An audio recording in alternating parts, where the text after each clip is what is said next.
everyone, it's Raquel here. Passover and the Feast of Unleavened Breads, Pesach and Chag HaMatzot are coming up this Friday, April 19th at evening. And so I am getting my house ready to be rid of any chametz from our home. I like to joke that Passover and unleavened breads is God's commanded spring cleaning time. But in all honesty, the point of getting the chametz out of your home is so that you don't eat it. I don't think any of us are going to be going into the corners, finding breadcrumbs, and eating them. But I still like to give my kitchen especially a very thorough cleaning, as well as look at the different other rooms of the house and kind of give them a good dusting, a good sweeping. Today, I wanted to share with you 7 places I like to focus on when I clean out the chametz for my home for Passover and the Feast of Unleavened Breads. Maybe you've thought of some of these places, maybe you haven't. But before we get into all this wonderful cleaning, if you are not already subscribed and you would like to see more videos about enthusiastically and practically living out God's words in our hearts, homes, and families,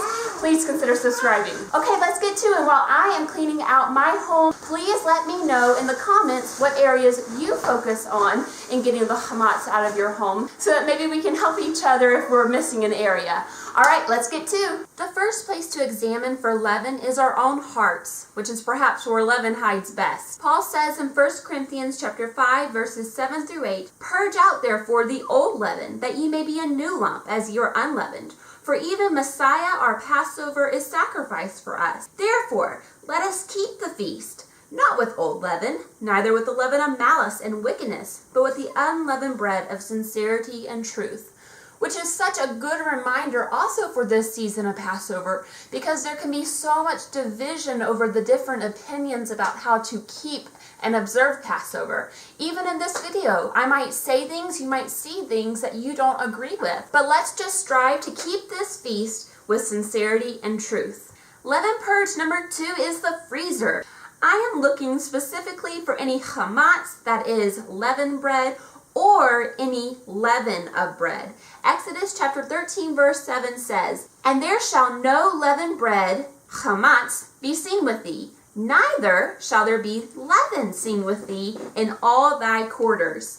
If I find any already baked or ready to be baked yeast bread, it's got to go. All right, guys, see, this is why we clean out our freezers and our homes thoroughly, because I just found pizza crust in my freezer. So tonight I'm going to be making some pizza so I can get this chametz out of my house before the Feast of Unleavened Bread occurs. Secondly, Scripture lists leaven, but Scripture is clear what kind of leaven we're to remove. The leaven that causes bread dough to go through this fermentation process. It's very specific. In biblical times, this would be sourdough starter only. The yeast in the fermented starter eats the sugars in the fresh flour, slowly releasing carbon dioxide and causing the bread dough to rise. But consider that active dry yeast is basically a modern convenient sourdough starter. The question for me comes to baking powder. It is specifically formulated to make bread rise, and I want to remember how the bread didn't rise. My chametz and leaven purge is specifically any baked or ready-to-be baked yeast goods, as well as sourdough starter, active dry yeast, and baking powder. I don't toss out dry grains and whatnot, but this is my own personal application of the Scriptures. All right, let's move on to the pantry. A quick tip to make your feast-keeping deep cleaning go quickly: store your breads all in one place. That way, you're not having to empty every cabinet to wipe out those little hidden bits of chametz that somehow escape their packaging. I personally do not buy strictly quote-unquote kosher for Passover, but I don't dilly-dally when making my own matzah, and I consider pasta noodles naturally unleavened. Out of respect for others, however, I am perfectly happy to share only kosher for Passover products. Moving on, place number 4 is any towels or cloths you use to wrap or cover chametz and leaven. I use these unbleached muslin cloths for covering my sourdough starter, and they get bits of sourdough concreted around them. Usually I wash them, but for Passover, I just go ahead and throw them out and start fresh after the feast. I also like to use this muslin to wrap my challah in for Erev Shabbat. So I just go ahead and shake these cloths out and wash them for the feast. God sees that chametz, so don't think you can just sweep it under the rug. Yes, place number 5 is to clean underneath your area rugs. Vacuum and sweep. And when you're done, number 6, check the vacuum. Whatever chametz you just picked up is now in your vacuum. Finally, place number 7 is to clean out your oven, but especially your toaster oven where you've been placing leavened bread, chametz, for the past year, minus 1 week.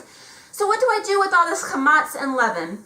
Honestly, we start using up all our leavening and leavened breads about a month before Passover, so that not much remains. Other than that, I dump the crumbs we find in the trash and remove the trash from the house. I love that my kids noticed I was doing something different by all this cleaning. Our obedience is a testimony to our children of the mighty works of God.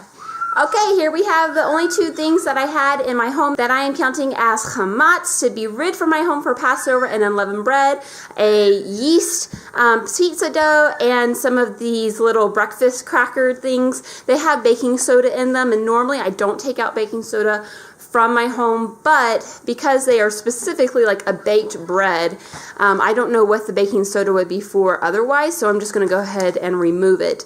And then of course I had all the burned breadcrumbs from my toaster oven and, hidden breadcrumbs from under the rug and whatnot. But for now, I hope that you enjoyed this video. I pray that it was helpful for you as you were going through your heart and your home, cleaning it and getting it ready for Passover and the Feast of Unleavened Breads. I pray that God would bless all of you and keep you. I'm going to talk with you later. Bye-bye.